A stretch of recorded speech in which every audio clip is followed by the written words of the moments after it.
Hi, I'm Sharon. I'm Gary. And we're Rough Road RV Life. We like looking at freedom. Yes, we do.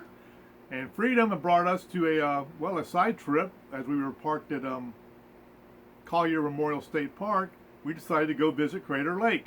On the way to Crater Lake. Woohoo!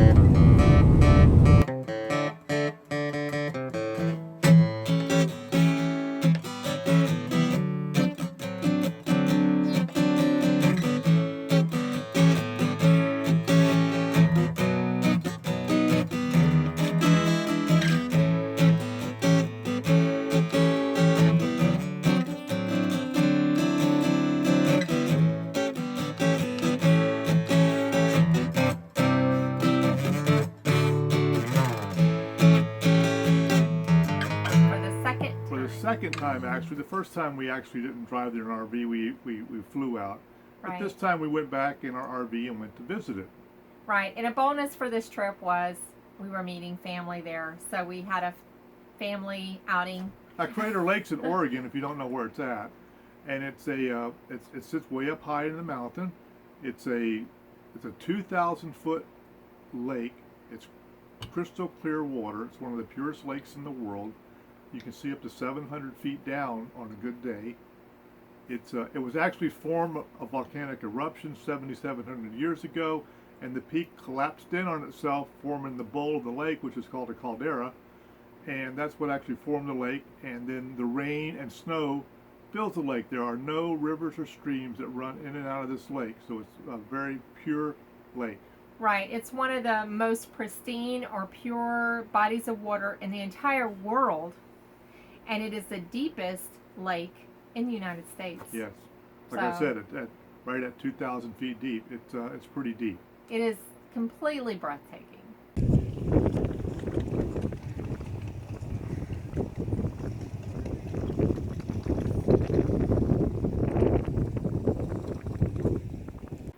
Now you might think about when you want to visit this area, this lake. June, July, August, September. Probably July, August, September.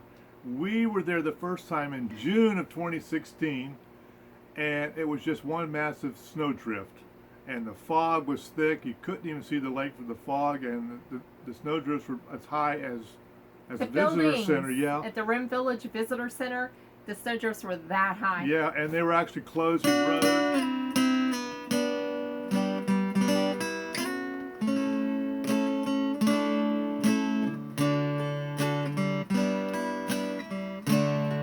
What we could see in 2016, and then we left.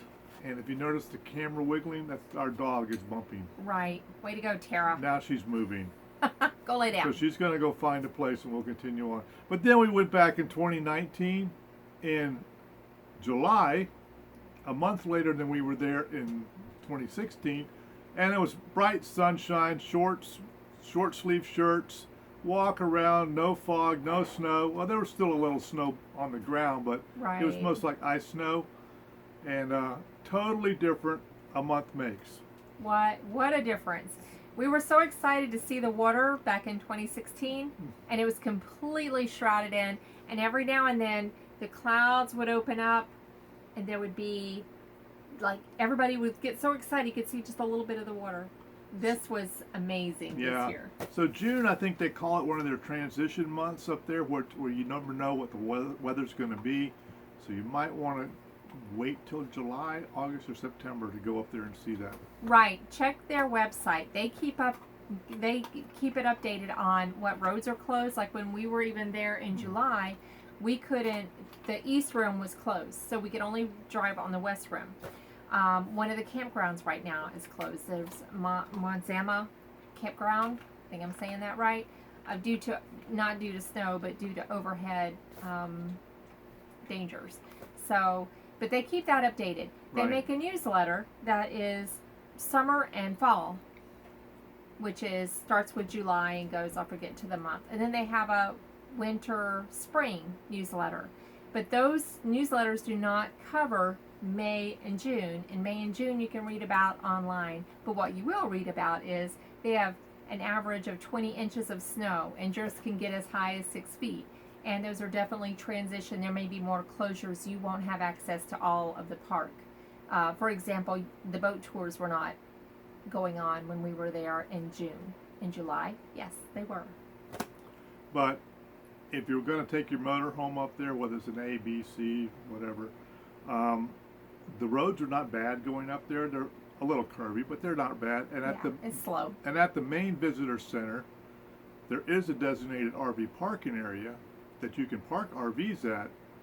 But that doesn't mean that people with passenger cars aren't going to go over there and park if the main parking lot's full, which they will. Because when we were there this last time, it was full.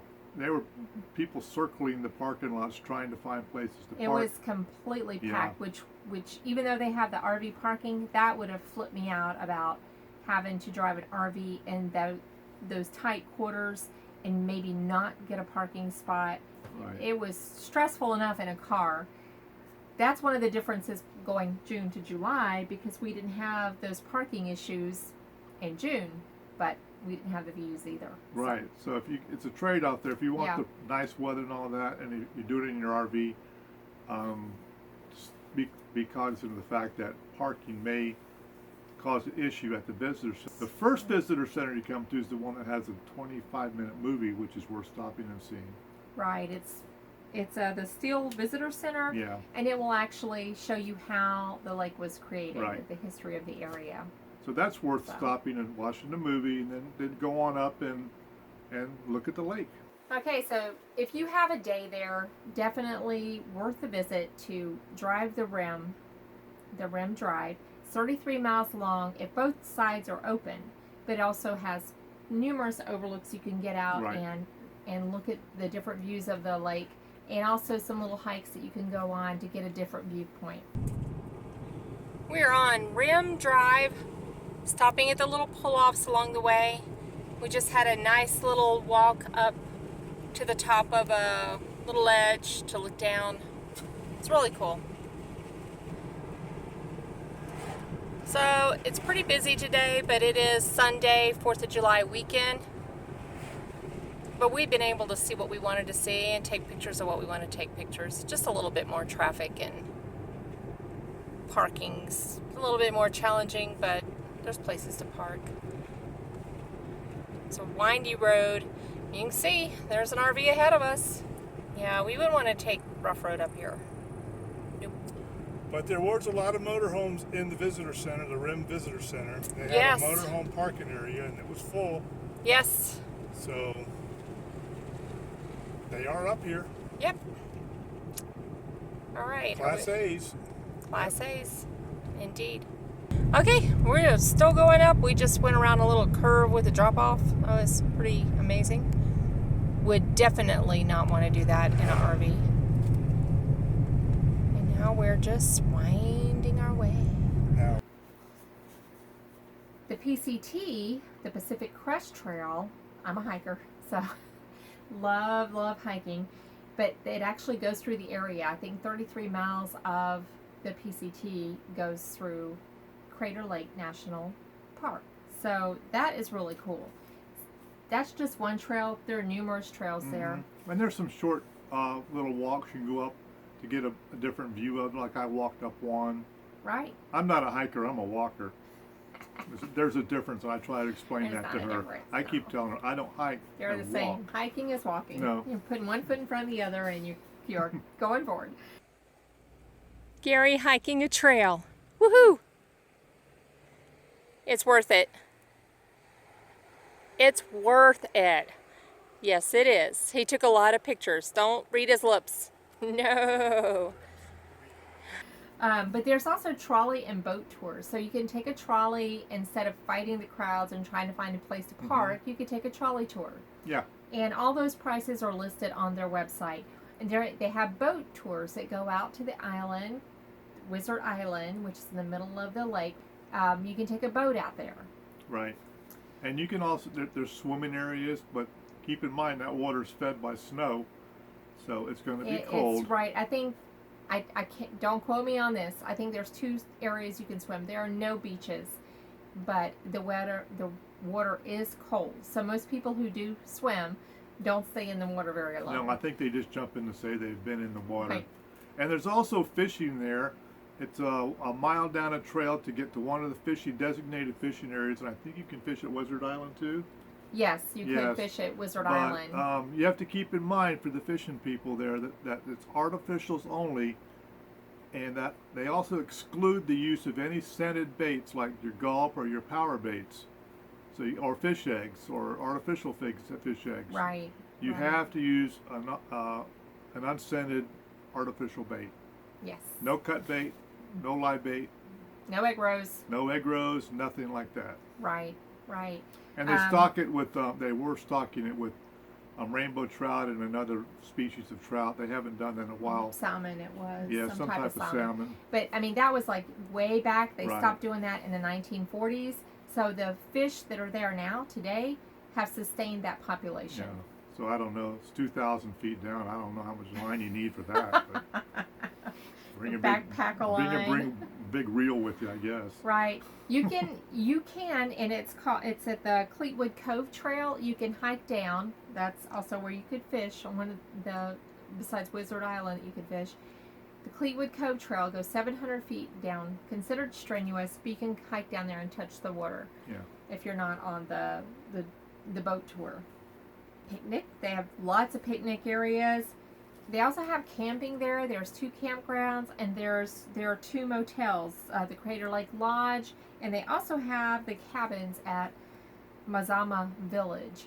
So they do have those opportunities to stay in the park, but I would reserve early because I would expect that they would fill up pretty quickly, especially July, August. Like I said, we stayed at Collier State Park in Oregon. It was 35 miles away, roughly, right at that. Yeah, 38 miles. 38 miles. Collier Memorial State Park. Yeah, so it wasn't far. We did a video on the park if you want to watch that. Check that out. Yeah, but the Crater Lake, it was well worth at least going there for the day. Yes, we only went for the day, and we were fortunate. We had an opportunity to meet family there and spend the day with family. So that's a cool thing about RVing. Sometimes you can meet in the middle and get to enjoy some really cool things, and we enjoyed that. Dogs, people do bring their dogs, so it is a dog place. You can bring your dogs. But there's limitations, like all national parks. They're not allowed on any trail. There are a few trails that they're allowed on. So just be aware of that. The website, like I said, has all the information that you need, and the 2 newspapers that they put out twice a year will give you a lot of information, and then the May, June information is on the website. In the main visitor center by the lake, they do have a coffee bar in there and a sandwich. I guess you can get sandwiches, salads. Yeah, hot dogs and stuff like that they have available there. Of course, too. they have gift stores. Yes. They have gift shops there, just at every visitor center, I think. And they also have a bookstore. We didn't go in it, but I did see that. There's a bookstore there. Yeah. Bathrooms. It's set up pretty convenient for folks. So, if we were to go again, what would you do different? Well, I would like to touch the water, but going down 700 feet to touch the water, I don't know if I want to do that. We could go on the boat tour. Go on the boat tour. Go out to Wizard Island. I would like to go out to Wizard Island. Yeah, that would be cool. I like to fish. Fishing's my hobby, but don't know that I would go fishing for that. Haul all that fishing rods and stuff down to do that. But I would take the boat tour and go to Wizard Island. Right. I would do that. We were talking about this after, and one day is great. That's all you need if you're just going to drive around the rim and look at the lake and take pictures and hike the short trails. Watch the movie, go to the visitor center, etc. Do all that. But as we learned in our first visit, weather, it could be a thunderstorm or cloudy on the day that you're out there. So planning to have more than one day might be a good plan, so that you're not locked into just one day and hope that it's good that day. But if I were to go again, I would jump on some of those trails that are in the park, because there are, what I read, 93 miles. There's miles and miles of trails. It was 90 miles of trails going through there. And, as well as the PCT. Right. And I would research backpacking in the area and at least do some day hikes, because it's just beautiful, and to be able to walk through there and hike just the drive to get to the lake, going through those big big trees. Were they ponderosa pines or whatever they were? You know, evergreens. Evergreens everywhere. That was Everywhere. amazing. Just look at that, and some of the, I guess the cliffs and stuff that were on the way. Yeah, it's Just before you even get to the lake. It is just a beautiful, beautiful place. So definitely, those are the two things I would do. One day is great. You can see everything you need to see. But one day is not enough now that we have delved into it a little bit more. Yeah, and there was enough ice and snow on the ground that we were able to pitch a few snowballs at each other. Right. There was some snowball fights maybe. Yeah. Maybe there were the grandpas against the grandkids at one point. I don't know. The grandpas had a good time. Yeah. Grandmas did too, and the moms and the dad. So and we all had a good time. Yeah. So I would say pack a lunch or whatever, and get your camera and head on up there.